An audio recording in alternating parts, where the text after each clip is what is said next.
সম্পূর্ণ একটি নতুন টপিক নতুন ক্লাসে সবাইকে আরো একবার স্বাগত জানাই।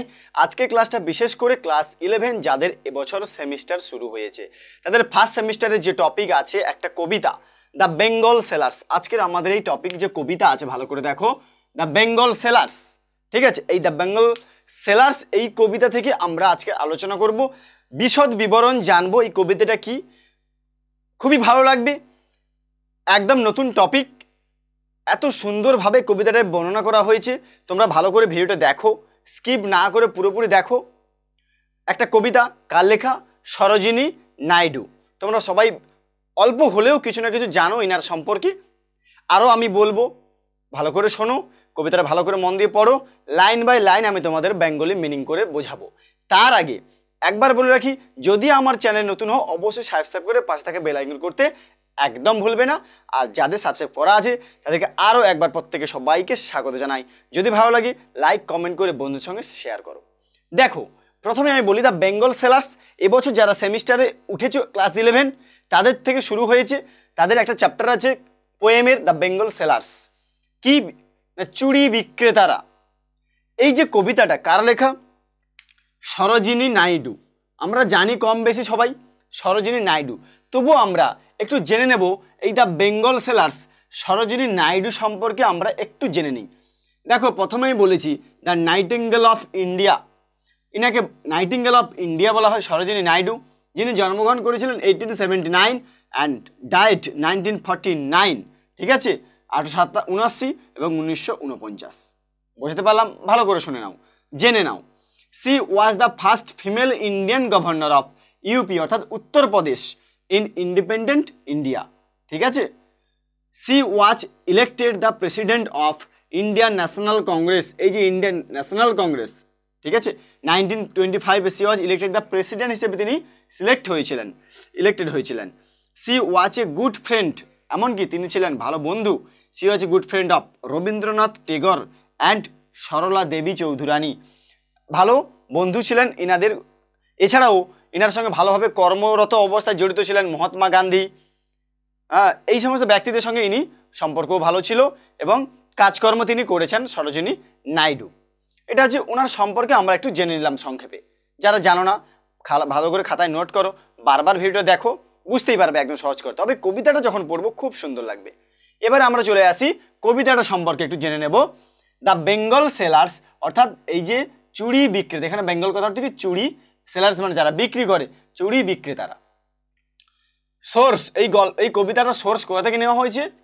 The bright of Times. এটা মনে রাখো, দ্য ব্রাইট অফ টাইমস, এখান থেকে নেওয়া হয়েছে এই সোর্স, এই কবিতাটা ব্রাইট অফ টাইমস। এবং ফর্ম অ্যান্ড স্ট্রাকচার সম্পর্কে একটু জেনে নিই। প্রত্যেকটা কবিতা পড়ার সময় তোমাদের এই স্ট্রাকচার ফর্মগুলো পড়তে হবে। দেখো, এটা একটি লিরিক পোয়েম।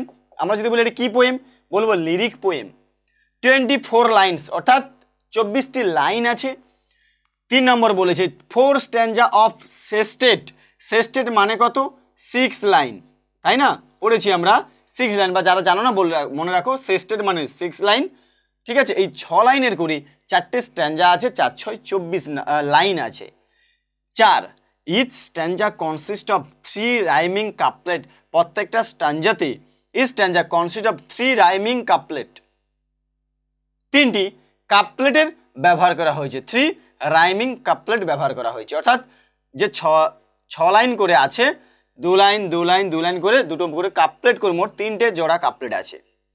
আমি কাপলেট সম্পর্কে পরে বলবো, জেনে নাও কাপলেট আছে।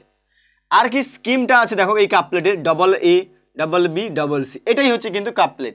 দেখো, এই যে ডবল এ অর্থাৎ এই দুটো লাইন মিল হবে তোমরা পাবে, দুটো বি অর্থাৎ দুটো পরপর মিল খুঁজে পাবে, তারপরে সি সি অর্থাৎ পরের লাইনের সঙ্গে মিল খুঁজে পাবে। এটাকে বলে রাইমিং স্কিম।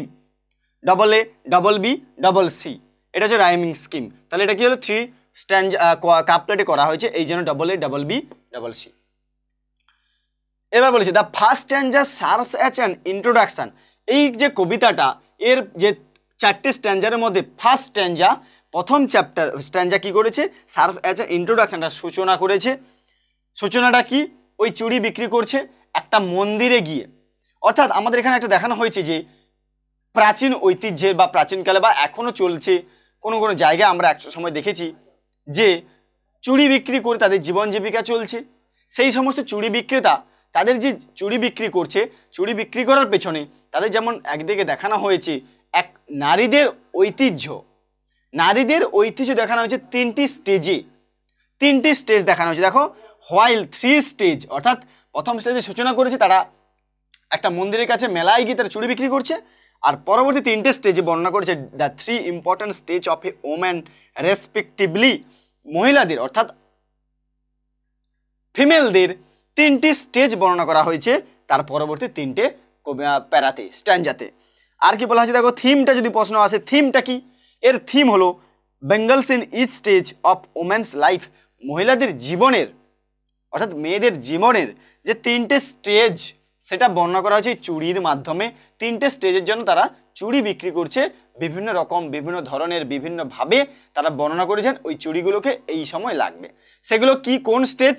সেই 3টে স্টেজে আমরা যদি ধরি, দেখো প্রথমে যে ইন্ট্রোডাকশন হচ্ছে, পরবর্তী যে 3টে স্টেজ, একটা স্টেজ আমরা ধরে নেব যখন মানে কি বলা হবে, মেইডেন অর্থাৎ বালিকা, যখন তারা বালিকা থাকবে, বালিকা মেইডেন একটা সময়। তারপরে যখন ব্রাইড হবে তারা কনে, দেখো ব্রাইড অর্থাৎ কনে, এই সময় একটা স্টেজ। তাহলে একটা মেইডেন, ভালো করে শোনো, মেইডেন বালিকা, তারপর হচ্ছে ব্রাইড মানে কনে। তারপরে যখন তারা ওল্ড ওম্যান হলো, ওল্ড ওম্যান অর্থাৎ একটু বৃদ্ধা হলো, সেই সময়েও তাদের এই 3টে স্টেজ মনে রাখো, মেইডেন, বালিকা, ব্রাইড এবং ওল্ড ওম্যান, এই 3টে স্টেজে বর্ণনা করা হয়েছে। এই 3টে স্টেজের ওমেনদের জন্য চুড়িগুলো বর্ণনা করা হয়েছে বিভিন্ন রঞ্জিতভাবে, সুন্দরভাবে, সুসজ্জিতভাবে কবিতাটা বর্ণনা করেছেন এই লেখিকা সরোজিনী নাইডু।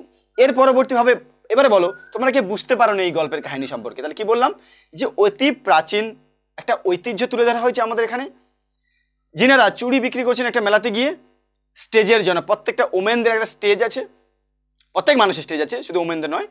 সেই স্টেজের জন্য একটা আলাদা চুড়ি তারা ব্যবহার করবে, তাদেরকে খুব সুন্দরভাবে মার্জিত করা হয়েছে। এই বিষয়ে কবিতাটা আলোচনা করা হয়েছে।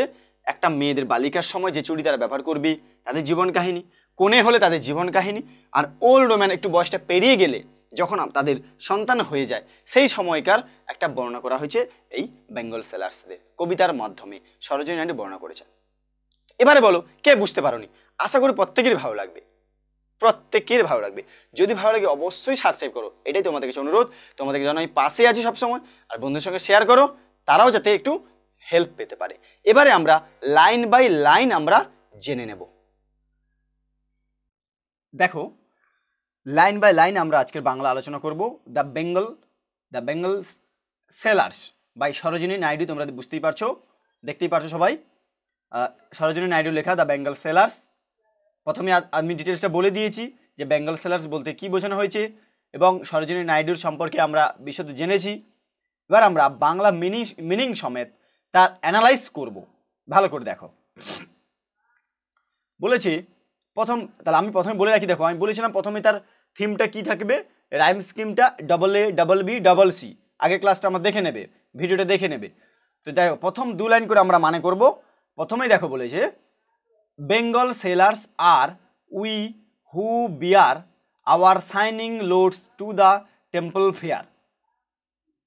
বলেছে বেঙ্গল সেলার্স চুড়ি বিক্রেতার, আর উই আমরা হলাম, হু যারা, বিয়ার এই যে বিয়ার অর্থাৎ এখানে বিয়ার কি বহন করে, আওয়ার শাইনিং লোডস আমাদের এই উজ্জ্বল বা চকচকে, লোডস বোঝাগুলি, এই লোডস এখানে কি বোঝা, টু দ্য টেম্পল ফেয়ার অর্থাৎ একটা মন্দিরকে কেন্দ্র করে এখানে একটা মেলা হয়েছে, সেই মেলাতে আমরা চুড়ি বিক্রেতারা আমাদের বোঝা এই চুড়িগুলোকে বহন করে মন্দিরে মেলায় গেছি সেগুলো বিক্রি করতে।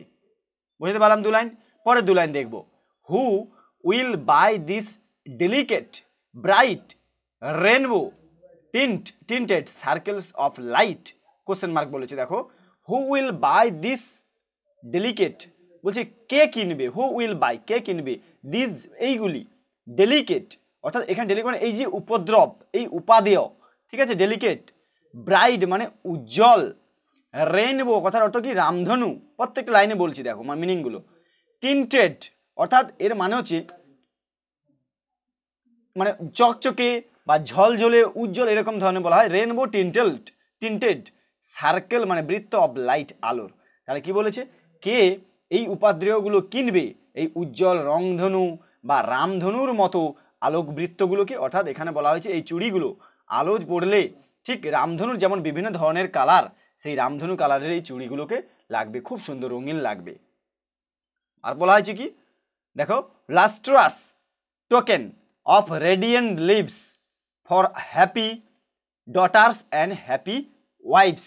কি বলা হয়েছে না, এই উজ্জ্বল জীবনের উজ্জ্বল চিহ্ন, এই লাইনটা কথা অর্থ কি, দেখো lustrous tokens of radiant life, radiant life মানে কি উজ্জ্বল জীবন, বলছে এই উজ্জ্বল চিহ্ন, উজ্জ্বল জীবনের যে উজ্জ্বল চিহ্ন for happy daughters and happy wife's, সুখী ডটার্স কন্যা বা মেয়েদের এবং সুখী হ্যাপি ওয়াইফস স্ত্রীদের জন্য। অর্থাৎ এই যে ইন্ট্রোডাকশনটা দিয়েছে এই ফার্স্ট স্ট্যান্ডাতে বলা হয়েছে এই যে উপদ্রবগুলো, চুড়ি বিক্রেতা আমরা যে চুড়ি বিক্রি করতে এসছি, অর্থাৎ এখানে যে লেখিকা রয়েছেন সেই চুড়ি বিক্রি করার সঙ্গে বলছে এই চুড়িগুলো কে কিনবে, এই সমস্ত উজ্জ্বল রংধনু রঙের যেগুলো বিক্রি হচ্ছে মহিলাদের জন্য বা মায়েদের জন্য, বোনেদের জন্য, সুখী কন্যা কিংবা সুখী স্ত্রীদের জন্য এগুলো আমরা বিক্রি করছি। এবার আমরা দেখে নেব দ্বিতীয় পার্টে, দ্বিতীয় প্যারাতে কি বলেছে, ভালো বুঝতে পারছো সবাই প্রত্যেকে? দেখো আমি চলে যাচ্ছি এবার দ্বিতীয় প্যাসেজে। বলেছি দেখো এইবারে প্যাসেজগুলো কি প্রত্যেকটা আলাদা আলাদা, আমি প্রথমে বলেছিলাম তিনটে স্টেজে, এই স্টেজটা হবে কিসের স্টেজ, এই স্টেজটা হবে মেইডেন বালিকাদের, মেয়েদের যারা বিয়ে হয়নি এরকম তাদের জন্য এই বর্ণনা করবে। Some are meet for a maiden's wrist, silver and blue as the mountain mist. দেখো বলে some are meet for a maiden's wrist, বলছে কিছু মেয়ে, some are meet for a maiden wrist, silver and blue as the mountain mist. কিছু মেয়েদের জন্য, এই যে মেয়েডেন কথা অর্থ কি এখানে বলা হয়েছে, বালিকা যারা বিবাহিত হয়নি, বিয়ে হয়নি, তাদের রিস্ট মানে কবজি, হাতের, অর্থাৎ তাদের হাতের জন্য চুড়ি যেগুলো সিলভার ব্লু, সিলভার কালার রূপলি কালারের এবং ব্লু নীল কালারের, অ্যাজ দ্য মাউন্টেন মিস্ট যেন পাহাড়ের কুয়াশার মতো এই চুড়িগুলো চকচক করবে, ঝলঝল করবে। Some are flushed like the birds that dream on the tranquil brow of a woodland stream. কি বলেছে দু লাইন দেখো ভালো করে, এই দুটো লাইন, some are flushed like the birds that dream, বলেছে কিছু স্বপ্নের যে কুড়িগুলো, এখানে কি ব্লুম, এই যে বার্ডস মানে কি কুড়ি, এই যে ফুলেদের কুড়ি, কিছু ফুলের কুড়ি, সাম আর ব্লাস্ট, ঠিক আছে, flushed like the birds that dream on the tranquil brow of woodland stream, বলছে বনভূমির এই যে স্রোতের শান্ত কপালে, ঠিক আছে, এই ট্রাঙ্কুইল মানে কি শান্ত, এই উডল্যান্ড স্ট্রিম মানে কি, এটা কি না বনভূমির যে শান্ত কপাল, তার যে উৎস, সেখানে একটা ফুল, একটা কুড়ি যেমন স্বপ্ন দেখছে একটা ফুল হবে, ঠিক সেরকমই চুড়ি ধরনের বিক্রি করছে এখানে এই মহিলারা।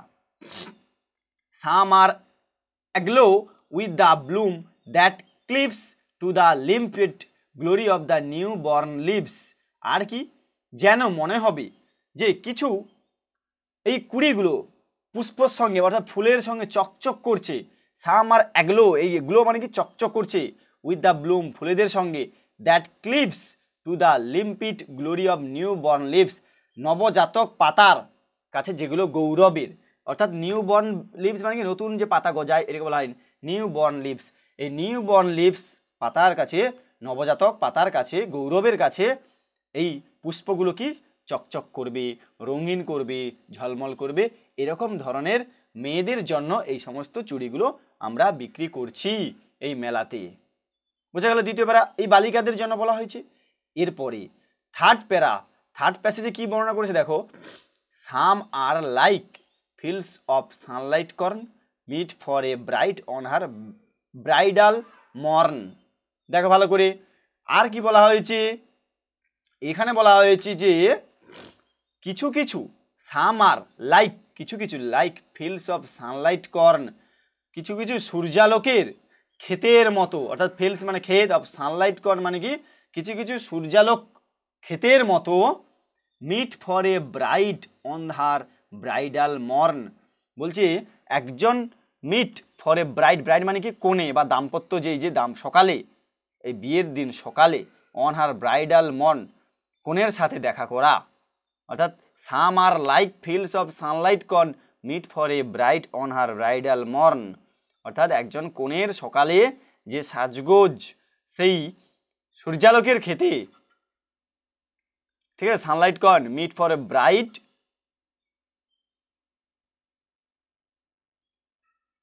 ব্রাইডাল মর্ন, অর্থাৎ তার দাম্পত্যের সকালে একটি কোণের সাথে দেখা করুন।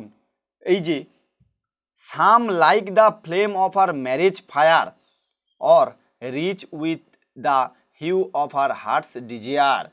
আর কি বলেছে, কেউ কেউ তার বিয়ের আগুনের শিখার মতো, সাম লাইক ফ্লেম মানে শিখা, flame of R marriage fire, বলছে আগুনের শিখার মতো কেউ কেউ তার বিয়ের, অথবা rich with the hue of R heart's desire, এবং হৃদয়ের আকাঙ্ক্ষার রঙে সমৃদ্ধ।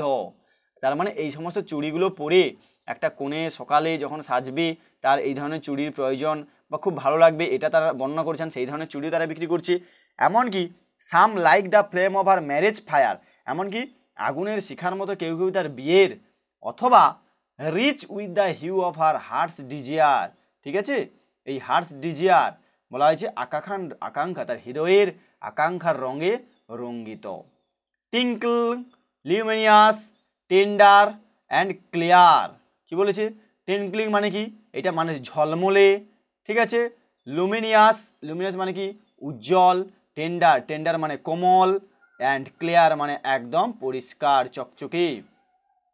লাইক হার ব্রাইডাল লাফার, অর্থাৎ যেটা হার ব্রাইডাল লাফার, অর্থাৎ একজন কনের হাসি, তার দাম্পত্য যে হাসি, অ্যান্ড ব্রাইডাল টিয়ার, আর এবং যখন তাকে বিদায় জানাতে হয়, সেই দাম্পত্য জীবনে থেকে বাড়ি থেকে চলে যেতে হয়, সেই সময় যে চোখের জল, দুটো বর্ণনা করা হয়েছে। এই সময় আমরা যে চুড়ি তাদেরকে একটা কোণে সাজানো হয়, বা তার আগে যখন বিয়ের সময়টাতে সাজানো হয়, ঠিক দুটো আলাদা রূপের তুলনা করা হয়েছে, ব্রাইডকে কোণের সঙ্গে তুলনা করা হয়েছে। সেই সমস্ত ধরনের চুড়িও কিন্তু ওই মেলাতে লেখিকা সমেত তার সঙ্গে সমস্ত বিক্রেতারা বিক্রি করছে। বুঝতে পারলাম? এবারে যাচ্ছি, দেখো লাস্ট প্যারা।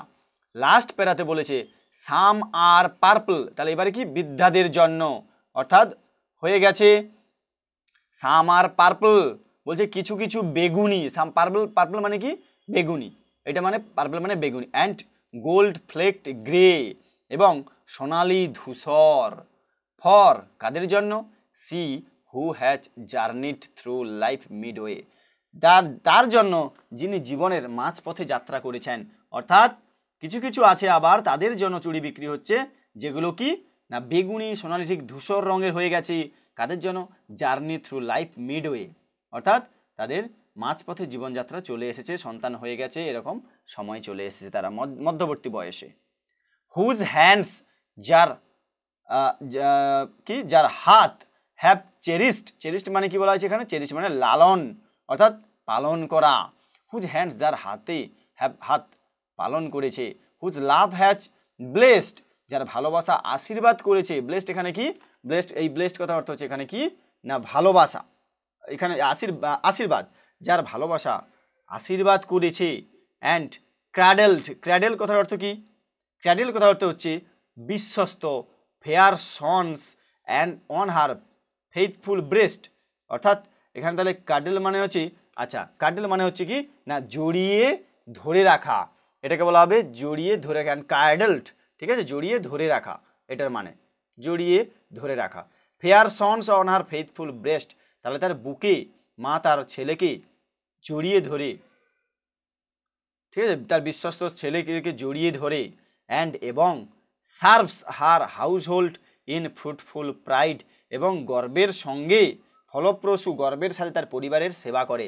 সার্ভ মানে কি এখানে, সার্ভ বোধহয় সেবা করা, হার হাউস হোল্ড তার বাড়িকে, ইন ফ্রুটফুল প্রাইড ফলপ্রসূভাবে, ফ্রুটফুল মানে কি ফলপ্রসূভাবে, প্রাইড গর্বের সঙ্গে পরিষেবা করে। অ্যান্ড ওরশিপ, এবং পুজো করে, হ্যাঁ পুজো করে, ওরশিপ মানে কি পুজো করা। দ্য গডস, দেবতাদের, অ্যাট হার হাজব্যান্ড সাইড, তাদের দেবতাদের পুজো করে, স্বামীর পাশাপাশি তারা দেবতাদের পুজো করে।